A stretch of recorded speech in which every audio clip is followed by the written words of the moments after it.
Hello everyone, welcome back to YK Reviews and welcome back to another weekly entertainment news video in which we're going to be talking about some updates to the live action X-Men movie, some updates when it comes to Adam Wingard returning to the Monsterverse universe. We've got updates when it comes to the reboot of the Pirates of the Caribbean movie, so let's dive right into it.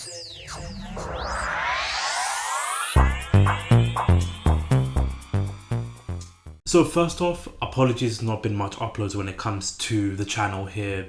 Realistically, just there's not been much movies I've been really interested in going to check out. Some shows I've been trying to check out so that I can review, but the shows weren't as honestly as great as I was expecting it to be. There is going to be a show I am planning on reviewing that's going to be coming out next week along with a couple of shorts, so there is going to be content coming out, and June as well there's going to be series that are going to be wrapping up, and other binge watching series going to be coming out in the month of June, so definitely subscribe so you're not missing out on that. Speaking of that, we are so close to reaching 500 subscribers, so if you are new to the channel, you are watching this, do consider hitting that subscribe button as we do these weekly entertainment videos every single week along with movie reviews, series reviews, tier ranking videos, all that sorts of stuff. So if you like that kind of videos, do consider hitting that subscribe button, hitting that like button, sharing the videos, just all that YouTube stuff. I would appreciate all of the support there. But I won't waste any time. When it comes to these weekly entertainment videos, timestamps are in the description down below. So if there is anything you're more interested in, anything you want to skip around, timestamps will be in the description down below. But we're going to kick things off with a couple of trailers. The first trailer that got released, the big one of the week, is the BeetleJuice trailer, or BeetleJuice 2, with this one starring Michael Keane, Winona Ryder, Catherine O'Hara, and of course Jenna Ortega. And I mentioned it in my shorts because I did post my shorts reaction to it. The movie looks like an absolute blast. You can really see the practical effects that Tim Burton is using in the movie. He did mention that there's going to be a small CGI, but most of it is going to be all practical effects, and you can really see that on display. Michael Keaton looks absolutely fantastic. You got a little bit of William Dafoe in there. We finally got the first look at Danny DeVito, who was rumored to be part of the movie, so we got the first look at him. So overall, the trailer did what it was supposed to do. It got me excited. It got me wanting to check out the original movie, so I'm probably going to be doing a review for that in September when this movie comes out, so keep an eye out on that. But the trailer got me excited to be checking out the movie. If you've seen the trailer, what are your thoughts? Let me know down in the comment section below. With the next trailer that I'm really excited about, I've had my eye on this for a while, and that's the latest Apple TV series starring Jake Gyllenhaal.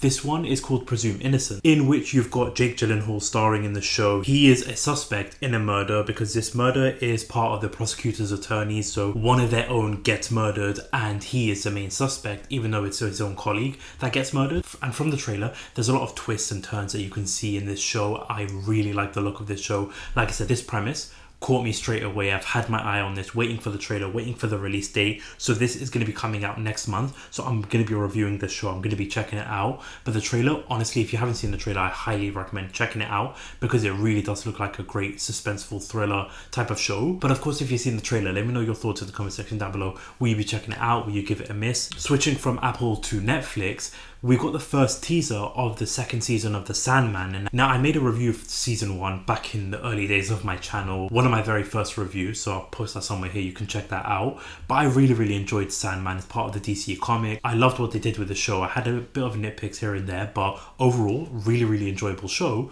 So that one I also recommend if you haven't checked that out. So we got a little bit of a teaser with this. Honestly, not much to really go by, but just a small teaser, knowing that we are going to be getting this soon. Gonna have to go back and rewatch season 1, but season 2 definitely looks intriguing. So for those of you that are fans of the Sandman, for those of you that seen the teaser trailer, what are your thoughts? Let me know down in the comment section below. But for the next couple of movie news story we're going to be talking about is a couple of that are probably unknown movies that really have got my eye on, and I want to give some attention to it, so that hopefully you guys can also keep an eye out on this and check it out if this does sound intriguing to you. So the first one we've got is called Crime 101. Now with this one, it's starring Mark Ruffalo and Chris Hemsworth. So basically what this movie is going to be about is a heist thriller following a high-level jewel thief taking place up and down the Pacific coast, where a detective zeroes in on the thief looking for a final score. Now, I don't know if you are aware about this, but I love heist movies, one of my favorite genres. Ocean 11 is my favorite movie of all time, so anytime there's a heist involved, I'm all for it. And with this, you've got Mark Ruffalo, Chris Hemsworth, the Hulk, and Thor, a Thor Ragnarok reunion, basically, if you're an MCU fan. With these two, this honestly has a potential. It really sounds like this could be a really fun, enjoyable, entertaining movie that I'm definitely going to be keeping my eye out on. So again, one I want to bring out here, if you haven't heard about this, will you be checking it out? Does this sound like something that you would want to watch? Let me know down in the comment section below, because the next one we've also got here is an unknown one, but this is from A24. They have acquired the US rights for The Death of Robin Hood. Now this is starring Hugh Jackman and Jodie Comer, and it's basically confirming here the film follows Robin Hood grappling with his past after a life of crime and murder whilst in the hands of a mysterious woman after being brutally injured. Now I feel like with Robin Hood it's just not much media from that specific character lately. I feel like growing up, you hear about Robin Hood, you learn about Robin Hood, but lately, I feel like these last couple of years, that character has just really died down. No film adaptation, no TV series, no nothing about that. I remember one I really enjoyed was the Robin Hood TV series from the BBC.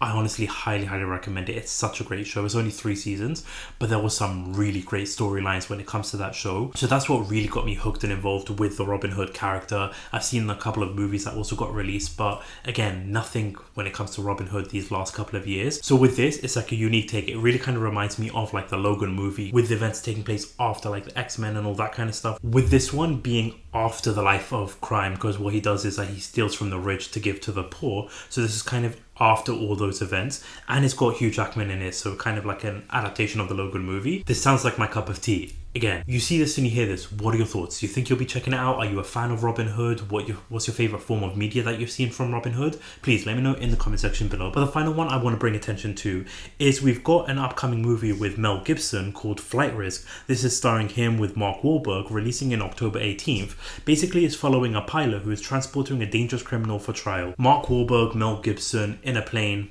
Need I say more? 2 really strong actors with a great premise. So this one has piqued my interest. So you see this and you hear this. What are your thoughts? Let me know down in the comment section below. Okay, now for the next news story, we've got some casting updates when it comes to the Jurassic World movie, the movie that I've been honestly not really excited for. I feel like the studio's just rushing it. But coming from the Hollywood Reporter, this is confirming that the new Jurassic World movie lands Rupert Friend in starring role. So Gareth Edwards is directing the latest installment of the Dynamite Universal movie franchise. And if I'm being completely honest with you, when I first saw this, I felt like he looked very familiar. I feel like I've seen him before.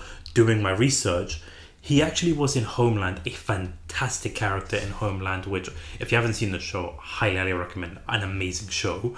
And I won't spoil what happens to his character, but he was such a great character in that show. So I was really actually excited. This actually got my excitement level like up by 5%, I would say, because of him as a standout actor. You've got him and Scarlett Johansson being involved in this movie, which honestly, you put these two in any kind of movie, I feel like that would be a good movie, a good solid movie. But yeah, I'm still a bit hesitant because it's Jurassic World, after what happened with the last movie and all the reviews I've been seeing, after how the situation with like the directors and how they want to push this movie out by next year and they haven't even started filming yet. It's a bit of a worry.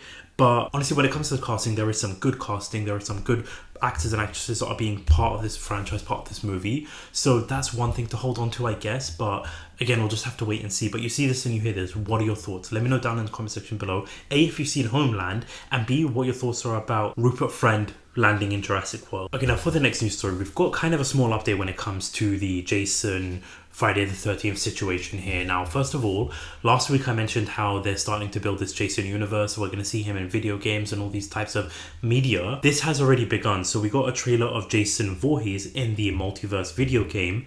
I'll be honest, I've never played the game. It looks wacky. I've not heard about this game whatsoever.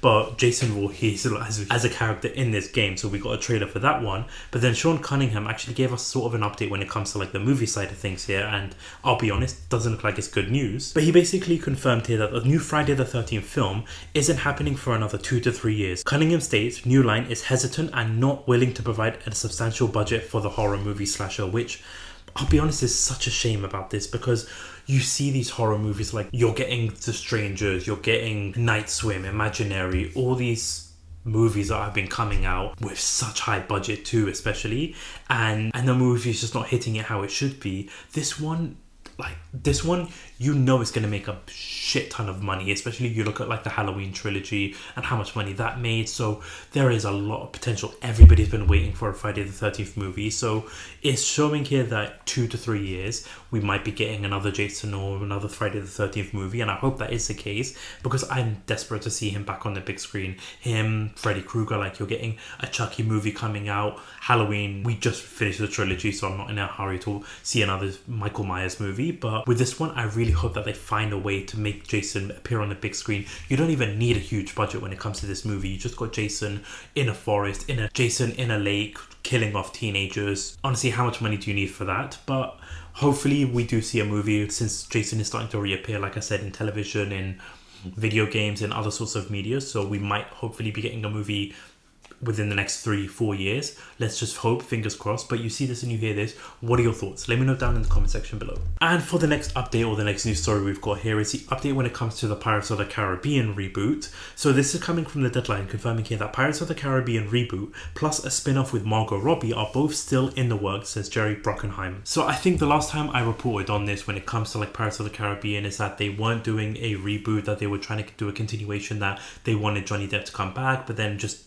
everything has been up in the air when it comes to this. So going into the article is saying here that there have been hot and cold reports about the future of the Pirates of the Caribbean franchise over the past couple of years. Some had reboots happening with an entirely new cast, while others was a female-centric film with Margot Robbie. But Jerry Bruckheimer is setting the record straight, with him being one of the producers of the Pirates of the Caribbean movies. He's confirming here that it's 2 different movies. The reboot has Jeff Nathanson doing the script, with the Robbie-centric film being written by Christina Hodgson, according to the Entertainment Weekly, which caught up with the producer. We hope to get them both made, and I think Disney agrees. They really want to make the Margot one too. But also in the article it's showing here that for the involvement of the franchise's biggest name in the reboot, Bruckheimer indicated that the film would feature new actors, but he did not close the door on the idea. It's a reboot, but if it was up to me, he would be in it, said the producer of Johnny Depp. I love him, he's a good friend, he's an amazing artist, and he's a unique look. He created Captain Jack. So, okay, first of all, when it comes to like the reboot version, I remember even in the article it's stating here that it was going to be a female-led Pirates of the Caribbean movie with Margot Robbie, which I honestly wasn't too keen on the idea for that, especially because you're developing another Pirates of the Caribbean movie. This one doesn't seem like it's a continuation with Johnny Depp, although he did state that he wants Johnny Depp to return, but this is sort of just like a reboot version. So I'll be completely honest with you, like I've seen the Pirates of the Caribbean, the first 3 are absolute classics, 4 is a bit hit and miss, but 5 just complete nosedive. So with this one showing that they're going to be rebooting it with like the continuation, or sort of the continuation of the franchise that we know and love, and then you've got a completely different movie, so it's kind of giving me vibes of Ghostbusters, where you've got the female-led Ghostbusters movie from 2016 that they're doing, but then they're also doing another movie that's sort of a continuation of like the original one. So it just feels like it's just a complete mess when it comes to Pirates of the Caribbean. Can't say I'm excited for both, honestly, but at least we know that both projects are still in the works here. But you see this and you hear this, what are your thoughts? Let me know down in the comment section below. Okay, for the next news story, we've got an update when it comes to the Monsterverse universe here. So coming from the Hollywood Reporter, confirming here that Adam Wingard is not returning for the Godzilla x Kong movie sequel. Wingard directed and co-wrote Legendary's latest Monsterverse installment that earned $564 million worldwide since March 29th opening. So just to be clear, and it's mentioning in the article here that the parting of the ways is being described as amicable and stemming from timing issues. The door remains open for a future return per the insiders.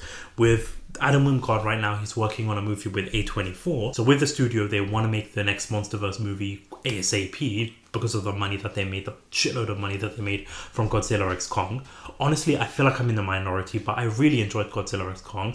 Had a few nitpicks and a few issues when it comes to like the logic and the convenience of certain characters and how to progress the movie forward. But overall, a really fun and enjoyable movie. So I was actually a bit gutted that Adam Wingard isn't returning to just complete the whole trilogy of the Godzilla x Kong movies. But with this one, it's very curious now to see who they're going to be picking next to continue and direct the next movie, and what kind of direction that they're going to go for, and how they're going to bring their own style into it here. But like I said, this isn't like a firing or anything like that. It's sort of just a timing issue with Adam Wingard. But I know that a lot of people were actually happy about this because they weren't a fan of like Godzilla vs. Kong or Godzilla x Kong, and they want to see like a new direction with this, which I completely understand. I get the reason for that, especially like the Godzilla fans after what happened with Godzilla in the previous movie. But I'm a little bit gutted, but I'm also curious in terms of who they're going to pick and what kind of direction they're going to go for. But you see this and you hear this. What are your thoughts? Are you happy that he's not going to be returning? Are you kind of gutted like I am? Are you in the minority that actually enjoyed Godzilla x Kong? Let me know down in the comment section below. Okay, so for the next news story, let's move on to some Marvel side of things here. So we got an update when it comes to Vision Quest. Now, this is coming from the Variety, confirming here that Marvel sets a Vision series for 2026 with Paul Bettany, Star Trek The Picard EP, Terry Mataus as the showrunner. Now, if you've aren't aware, if you haven't seen the WandaVision show, we kind of got Vision, like White Vision, the Vision that we originally saw from Infinity War and the previous movies, turn into White Vision and basically just take off at the end of the series, and we've not heard about him since then. But it looks like we're finally going to get an update with this. So the show is going to be airing in 2026, and I'll be completely honest, I forgot completely about Vision. So it's going to be what, 5 to 6 years since WandaVision, since the end of the WandaVision before this show comes out. Like, that is such a long time to find out what the hell's been happening with Vision, what the hell's he been doing this whole time. So while I do like Vision, I really enjoyed WandaVision, and I really enjoyed Vision. I especially like that ending with him battling the Vision that Wanda created herself in her Hex world. I just feel like too much time has passed. My excitement level really isn't there. Like, I mentioned it last week when you got the Ironheart show, you've got the Agatha All Along show. Like, the shows are there, cool, but excitement level isn't as like up there as I would be if it was 2020 or 2021, whenever the first shows were coming out on Disney Plus. But I'm actually glad we're finally getting a release date, and I'm curious to see what kind of direction, what they're going to do with it once they release the trailer here. But what are your thoughts about this in terms of like the show itself? Are you honestly at all excited about this? Do you feel like it's just been way too long and you've completely forgot about the character? What are your thoughts? Let me know down in the comment section below. But in terms of the final news story, the one I'm actually more curious and excited about is we finally got an update when it comes to like the live action X-Men movie. So coming from the deadline, confirming here that X-Men movie at Marvel Studio gains momentum as Michael Leslie comes on as a screenwriter. Following the success of the Marvel animated series X-Men 97, a show I highly recommend, probably the best show that Marvel has put out, and honestly every episode 10 out of 10. Now Marvel is now looking to ramp up its live action X-Men movie with the Hunger Games Ballad of Songbirds and Snakes scribe Michael Leslie, who is in negotiation to pen the movie. Now I have not seen the Hunger Games movie, so I can't really comment on that. He did work on the Assassin's Creed movie in 2016, which I'll be honest, the less said the better about that movie, but I'm willing to give him a chance because I'm so excited about that. I'm hoping that they take from what they showed in X-Men 97 and use that as like the stepping stone for making a live action movie.